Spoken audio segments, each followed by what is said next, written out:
Hi. Welcome back to Read Loud with Fakila. Okay. Last time we were reading Two Little Dicky Birds Sitting on a Wall, and we learned names, three names. We had Peter, Paul, Mabel, Maisie, and we had Bella and Billy. Mabel and Daisy. Who were Mabel and Daisy? They were what? Bees. They were bees. Peter and Paul were birds, and Bella and Billy frogs. Now we're going on now. Okay, we're going on now. Two little hijacks. Snuffling by a shed. Two little hijacks. Okay, can you see them? Hedgehogs, snuffling by the shed. Can you see them?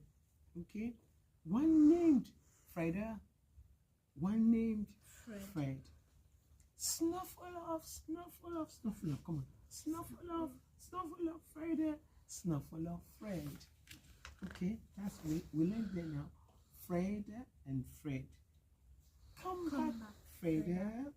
Come back, Fred. Okay, who do we have next? Okay, I'll take that. Two little dicky birds snuggled in a nest. They feel sleepy. Look at the birds. They feel Sleepy, and it's time to rest. It's time to rest. Very good. Nana, Peter. Night, Paul. Time to sleep now. Night. Everyone sleep tight. Oh.